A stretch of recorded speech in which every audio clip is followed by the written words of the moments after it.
नमस्कार, मैं हूं रमेश नस्कोर। नस्कोर फाइनेंशियल सर्विसेज में आपका स्वागत है। मैं आज जिस टॉपिक के बारे में डिस्कस करेंगे वो है CIBIL rank and CCR. CIBIL rank क्या है? अब सबको पता है सिविल स्कोर क्या है। एटलीस्ट उनको पता है जिन्होंने पहले लोन लिया है या तो लोन के लिए अप्लाई किया है। मैंने सिविल स्कोर को लेके काफ़ी सारे वीडियो बनाया हूँ, शायद आपने भी वो वीडियो यूट्यूब में देखा होगा। सिविल स्कोर होता है एक इंडिविजुअल पर्सन का credit score. Similarly CIBIL rank company के लिए होता है। सिविल रैंक कंपनी को जो क्रेडिट हिस्ट्री होता है उसके बेसिस करके बनाया जाता है। सिविल रैंक एक नंबर है 10 से लेके 1 तक। सिविल रैंक जितना कम होगा उतना ही अच्छा है। जनरली बैंक उस कंपनी को लोन देता है जिसका सिविल रैंक 1 से लेके 4 के अंदर में होता है। मैं सिविल स्कोर को लेके जब वीडियो बनाए थे उस टाइम पे बताए थे, अब जब लोन के लिए अप्लाई कर रहे हैं उससे पहले सिविल स्कोर चेक कर लीजिए। यहाँ पे भी मैं बताएंगे, अब जब कंपनी के नाम पे लोन के लिए अप्लाई कर रहे हैं उससे पहले सिविल रैंक चेक कर लीजिए। यहाँ पे एक चीज़ ध्यान में रखिए, आपका कंपनी के नाम पे 10 लाख से लेके 50 करोड़ तक लोन रहेगा तभी आपको सिविल रैंक मिलेगा, नहीं तो सिर्फ सीसीआर मिलेगा। ये सीसीआर क्या है? सीसीआर का full form company credit report. Company credit report individual credit report जैसा ही है। इंडिविजुअल क्रेडिट रिपोर्ट में एक पर्सन का प्रोफाइल, उसके साथ उसका क्रेडिट हिस्ट्री रहता है। कंपनी क्रेडिट रिपोर्ट में कंपनी का प्रोफाइल, उसके साथ कंपनी के नाम पे जितने सारे लोन हैं वो हिस्ट्री रहता है। सिविल रैंक सीसीआर इसलिए लोन एप्लीकेशन करने से पहले चेक करना ज़रूरी है। कंपनी का जो सिविल रैंक है ये देख के पता चलेगा आपका कंपनी का लोन मिलने का चांस कितना है। कभी कभी क्रेडिट रिपोर्ट में एरर भी रह सकता है, इसका वजह से आपका लोन एप्लीकेशन रिजेक्ट भी हो सकता है। आपको ये गलती पहले से ही पता चलेगा तो आप ये जो एरर है उसको करेक्ट करने के बाद लोन के लिए अप्लाई कर सकते हैं। चलिए देखते हैं आपको सिविल रैंक एंड सीसीआर कैसे मिलेगा।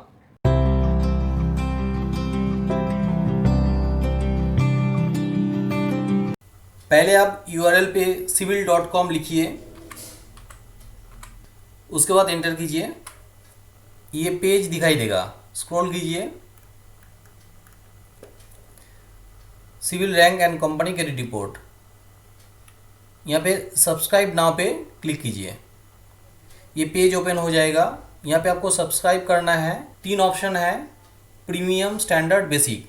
आप बेसिक ऑप्शन चूज़ कर सकते हैं क्योंकि आप लोन लेने से पहले आप सिविल रैंक और कंपनी रिपोर्ट चेक कर रहे हैं तो आपको एक रिपोर्ट से ही काम हो जाएगा। आपको लगेगा कि आपको और भी रिपोर्ट चाहिए तो आप स्टैंडर्ड या तो प्रीमियम ले सकते हैं। स्टैंडर्ड में आपको 2 रिपोर्ट मिलेगा, प्रीमियम में आपको 4 रिपोर्ट मिलेगा। हर क्वार्टर में एक रिपोर्ट आपको मिलेगा, मगर इस यहाँ पे चार्जेस भी बहुत ज़्यादा लगेगा। बेसिक रिपोर्ट के लिए आपको 3000 देना पड़ता है। मैं जिस टाइम पे ये वीडियो बना रहा था उस टाइम पे 25% डिस्काउंट चल रहा है, इसीलिए 2250 में आपको बेसिक रिपोर्ट मिल जाएगा। बेसिक मतलब आपको एक रिपोर्ट मिलेगा। यहाँ पे एक बात मैं बताना चाहूँगा, मैं civil.com या तो ट्रांस यूनियन सिविल के साथ एसोसिएटेड नहीं हूँ, उसका कोई प्रोडक्ट या तो सर्विस सेल नहीं करता हूँ। मैं सिर्फ सिविल रिपोर्ट करेक्शन करता हूँ और सिविल रैंक बढ़ाने के लिए एडवाइस देता हूँ। चलिए आगे बढ़ते हैं। नीचे फॉर्म है, फॉर्म फिलअप करना है। 3 स्टेप है, पहले कंपनी डिटेल्स भरना है, उसके बाद पेमेंट करना है और लास्ट में आपको कंपनी KYC डॉक्यूमेंट्स अपलोड कर देना है। यहाँ पे कंपनी नेम पूरा लिखिए। इसके बाद कंपनी टाइप सिलेक्ट करना है, private limited company, public limited company, proprietorship company, partnership company. आपका जो कंपनी होगा वही आप सिलेक्ट कर लीजिए। मैं मान लेता हूँ कि आपका कंपनी प्राइवेट लिमिटेड कंपनी है तो प्राइवेट लिमिटेड सिलेक्ट करते हैं। यहाँ पे आपको आईडी टाइप सिलेक्ट करना है। 4 ऑप्शन है, company PAN, CIN number, CRN number, TIN number. कोई भी एक चूज़ कर सकते हैं। मैं रिकमेंड करूँगा कि आप पैन कार्ड सिलेक्ट कर लीजिए। जैसे आप पैन कार्ड सिलेक्ट करते हैं, यहाँ पे आपको पैन कार्ड नंबर डालना है, उसके बाद GST नंबर। आपका जो रजिस्टर्ड ऑफिस एड्रेस है यहाँ पे लिखना है। जिस स्टेट में आपका रजिस्टर्ड ऑफिस है वो स्टेट यहाँ पे सिलेक्ट करना है। मान लेते हैं कि आपको वेस्ट बंगाल में रजिस्टर्ड ऑफिस है तो नीचे वेस्ट बंगाल पे आप क्लिक कर दीजिए। उसके बाद जिस सिटी में आपका ऑफिस है वो सिलेक्ट करना है। तो यहाँ पे वेस्ट बंगाल में जितने सारे सिटी है वो चला आएगा। मान लेते हैं कि कोलकाता में आपका ऑफिस है तो कोलकाता सिलेक्ट करते हैं। पिन नंबर है वो यहाँ पे लिख दीजिए। कॉन्टैक्ट इन्फॉर्मेशन में आपको ईमेल एड्रेस देना है और मोबाइल नंबर देना है। यहाँ पे डायरेक्टर नाम लिखिए, आप कंपनी का डायरेक्टर होंगे तो आपका नाम यहाँ पे लिखिए।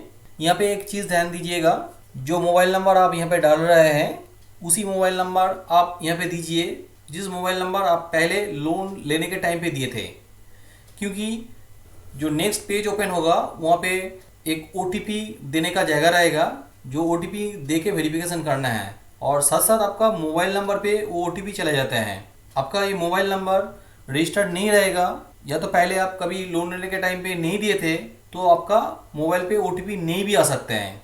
आपने दूसरा कोई मोबाइल नंबर दिया है तो और भी वेरिफिकेशन प्रोसेस रहेगा, तो वेरिफिकेशन प्रोसेस आपको कंप्लीट करना पड़ेगा तभी आप आगे बढ़ सकते हैं। उसी हिसाब से जो यहाँ पे ईमेल एड्रेस है वही ईमेल एड्रेस दीजिए कंपनी का, जो ईमेल एड्रेस आप कंपनी के नाम पे लोन लेने के टाइम पे दिए थे। इसके बाद आप कंटिन्यू कीजिए। आपका मोबाइल नंबर में जो OTP गया है वो OTP यहाँ पे डाल दीजिए। नॉर्मली 6 डिजिट का OTP होता है। उसके बाद कंटिन्यू कीजिए। वेरिफिकेशन होने का साथ साथ एक पेमेंट गेटवे ओपन हो जाएगा जहाँ पे आपको पेमेंट करना पड़ेगा। आप net banking, debit card, credit card या तो UPI में भी पेमेंट कर सकते हैं। पेमेंट सक्सेसफुल होने के साथ साथ ये मैसेज चलाएगा जहाँ पे CIBIL registration ID, transaction ID रहेगा और लेफ्ट हैंड साइड में अपलोड बटन रहेगा। यहाँ पे आपको क्लिक करना है। जैसे ही आप यहाँ पे क्लिक करोगे नेक्स्ट पेज चलाएगा जहाँ पे ये सारी इन्फॉर्मेशन रहेगा और नीचे डॉक्यूमेंट अपलोड करने का ऑप्शन रहेगा। आपको किन किन डॉक्यूमेंट्स अपलोड करना पड़ेगा इसका इन्फॉर्मेशन यहाँ पे दिया हुआ है। आपका कंपनी पब्लिक लिमिटेड या तो प्राइवेट लिमिटेड कंपनीज होगा तो एड्रेस प्रूफ अपलोड करना है। एड्रेस प्रूफ के अंदर में telephone bill, electric bill, bank account statement, company registration certificate कोई भी एक देना है। आप टेलीफोन बिल, इलेक्ट्रिक बिल देना चाहेंगे तो ये 3 महीने से पुराना नहीं होना चाहिए। सेकेंड जो डॉक्यूमेंट्स है, copy of board resolution along with authorize signatory list and specimen signature. उसके बाद तीसरा डॉक्यूमेंट है कंपनी पैन कार्ड। जिस डायरेक्टर ये एप्लीकेशन कर रहा है उस डायरेक्टर का ID प्रूफ देना है। ID प्रूफ के अंदर में PAN card, driving licence, passport कोई भी एक देने से चलेगा। जो डायरेक्टर ये अप्लाई कर रहे हैं उस डायरेक्टर का सेल्फ अटेस्टेड रहना चाहिए सारे डॉक्यूमेंट्स में। उसके साथ साथ कंपनी सेक्रेटरी का भी अटेस्टेड होना चाहिए। आपका कंपनी पार्टनरशिप कंपनी होगा तो आपको एड्रेस प्रूफ अपलोड करना पड़ेगा जैसे आपने प्राइवेट लिमिटेड कंपनीज का दिया है। उसके साथ में पार्टनरशिप डीड देना है, list of authorize signatories with specimen signatures देना है, पार्टनरशिप फर्म का जो पैन कार्ड है वो देना है, जिस पार्टनर ये एप्लीकेशन कर रहा है उस पार्टनर का एक ID प्रूफ देना है और सारे डॉक्यूमेंट्स में वो पार्टनर का सेल्फ अटेस्टेड होना चाहिए। प्रोप्राइटरशिप कंपनी के लिए 2 ही डॉक्यूमेंट चाहिए, एक एड्रेस प्रूफ, दूसरा है ID प्रूफ ऑफ प्रोप्राइटर। नीचे आपको डॉक्यूमेंट अपलोड करने का ऑप्शन है।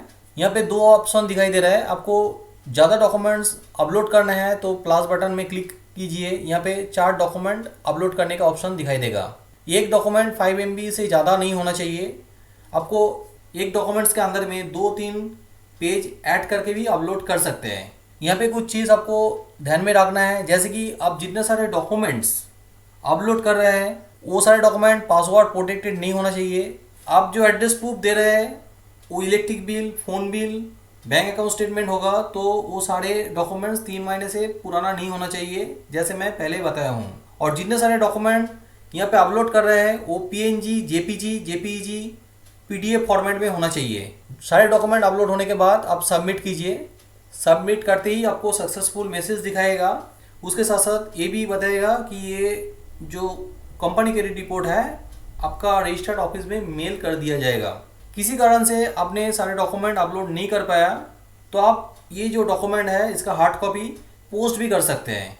एड्रेस है TransUnion CIBIL limited, 1 India bull centre, tower 2A, 19 floor, Senapati Bapat Marg, Lower Parel, Mumbai 400013। ये जो डॉक्यूमेंट्स है सारे डॉक्यूमेंट्स के ऊपर ट्रांजेक्शन ID होना चाहिए। मैं पहले आपको दिखाए थे यहाँ पे ट्रांजेक्शन ID इसको सारे डॉक्यूमेंट्स के ऊपर होना चाहिए।